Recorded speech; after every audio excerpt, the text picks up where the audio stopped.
Hey guys, today by popular request, I'm going to do GIA, Supermodel GIA, the first supermodel. And you guys were asking me to do her natal chart reading, and I'm going to do 10 minutes of it. I'm going to do 5 minutes of her placements, 5 minutes of her aspects, and usually when I do a client, I then do 5 minutes of the transits, the current transits of how they're affecting them, or how they're going to affect them, later on in a couple of months or maybe a year or two from now. But since she's passed on, then I'm just going to do the first two. So I hope you enjoy. If you want a reading, go to the link below. Namaste. Okay, here we go for GIA. Alright, so GIA was a Libra rising, as you can see here. And in her first house, she has Neptune, which falls in Scorpio. So we all know she had a drug issue. So Neptune in the first house, Neptune for her is the ruler in her first house. And we all know that Neptune has to do with illusions, drugs, addictions, things that make us disassociate from reality. And it's in her first house, which is the very, very important house. Now, in her second house, it's kind of empty.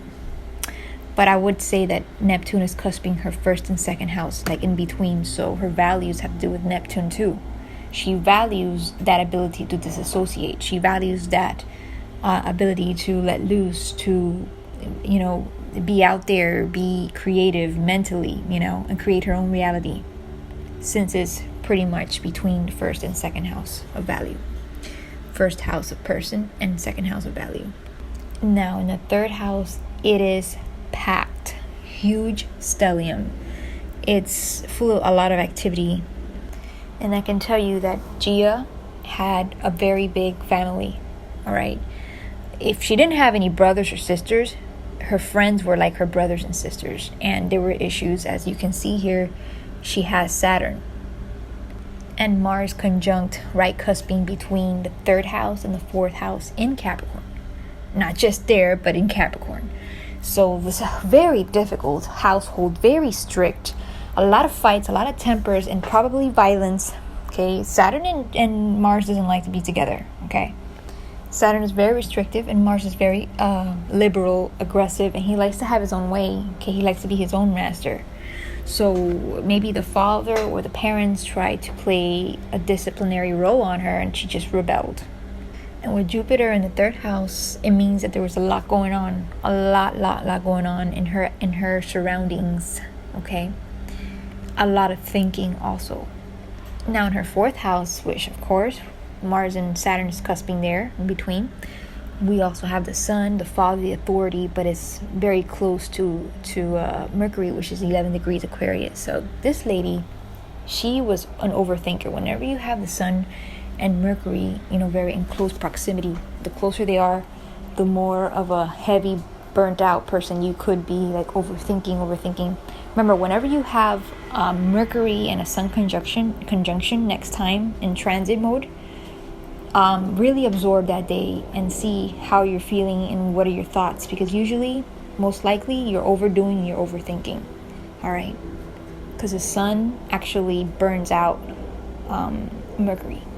For the fifth house of children, creativity, and businesses, she's got the Moon 4 degrees Pisces. So she was the type of person that was pretty much comfortable creating stuff, maybe creating poses, creating a different look.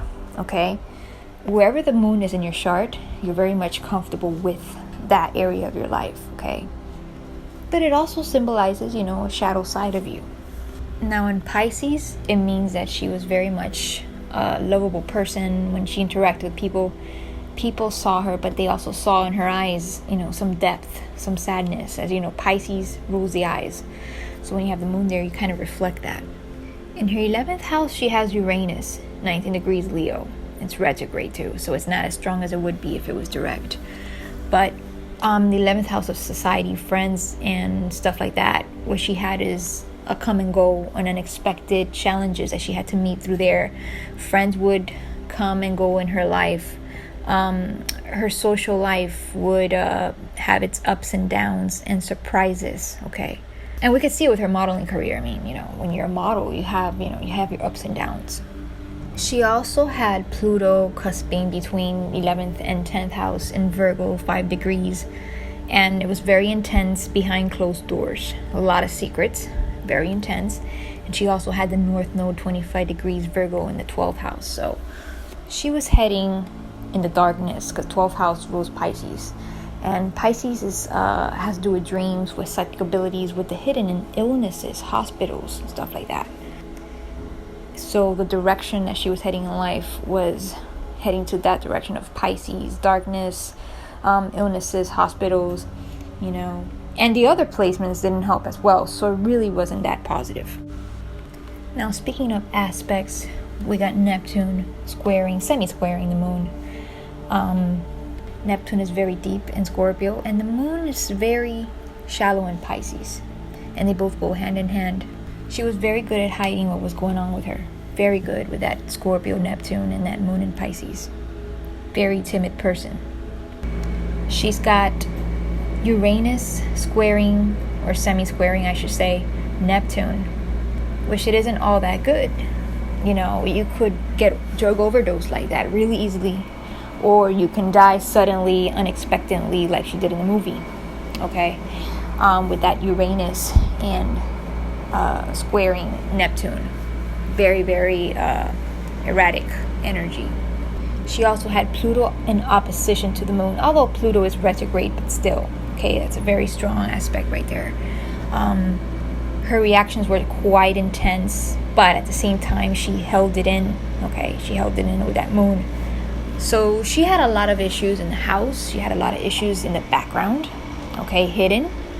She also has semi-opposition with Mercury and Uranus, which could mean that whatever she's thinking, she could act upon it really quickly, and it could actually have adverse effect since it's in opposition. And remember, her Mercury and her Sun is conjunct, so she's an overthinker, overanalyzing. I don't know if she smoked. I think she smoked cigarettes in the movie, but yeah, that when you see a person smoking cigarettes often, they quite have a lot in their minds. Now we have Venus, Mars, and Saturn, and I would say semi-trining her North Node and semi-trining her Pluto. They're trining in the houses. And the situation in the third house or the fourth house, right in the cusp between the third and the fourth, was actually facilitating the direction she was heading in her life, meaning whatever took place in that area, in her house, in her neighborhood, was actually helping her go to the 12th house, to the darkness, okay? Sinking deeper and deeper there. Now, I also wanted to mention that her placement in Capricorn, like strong Mars and strong Saturn, which is a ruler of Capricorn, really pushed her hard, made her a workaholic. Okay, made her a people pleaser in the fourth house of family, Also, that's another thing you have to watch out for. And her inability to say no with that moon in Pisces wasn't very much of a big help, Also, overthinking with that Mercury and the Sun conjunction, and the direction of insecurity in the 12th house, because we have Virgo in the 12th house that's occupying there, and a little bit of Libra. Okay, Libra in the first house can't decide. It's kind of unsure. Okay, a very unsure person that could have led to the wreckage of a life that she had.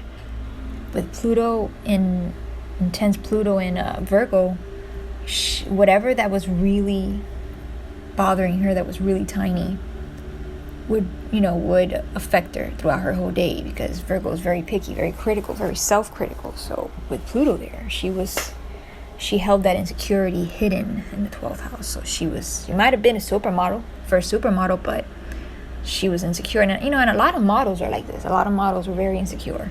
It doesn't really matter what you look like. You could be insecure. It's all up to you. Bottom line and conclusion summary of this whole entire chart is that I see a lot of activity in the third house, and in between third and fourth, a lot of strong opposition activity with that Mars and Saturn, which gave her a hell of a life, like overworking, working, and how I would see this conspiracy wise. Yeah, she was a first supermodel, but she was also an MK Ultra. okay? And it's the 12th house is MK Ultra, okay, for people who have been a victim of that. And, you know, clearly she displayed a lot of that activity, and a lot of people in Hollywood do display that, if any, all of them do. And she isn't an exception here. All right, she's heading to the 12th house, you know, with the North Node. And, you know, the 3rd house is very, very occupied, and that stressed her out. You know, it was a square. I also got to mention that the lovers that she met, you know, were around her, were surrounding her, because we got Venus and we got Mars right there, you know, cusping the 4th and the 3rd house, was 3rd house surroundings. So whenever she met someone, it was always in her surroundings. It wasn't online. Well, there wasn't any online, sorry, but it wasn't that a friend introduced you. It wasn't that you met him at a family meeting, you know, 4th house or 11th house. Wasn't at career, but it was very much around the block, you know, kind of thing. Yeah, one of the ladies that she did meet was during a photo shoot, which was career, but when I saw the movie, you know, Gia was always walking around the block, always local, okay, always in the neighborhood and stuff. So I could see how she would meet all these people that she was with. And she would fall in love, and she would fall in love in order to fulfill that emptiness that she had inside.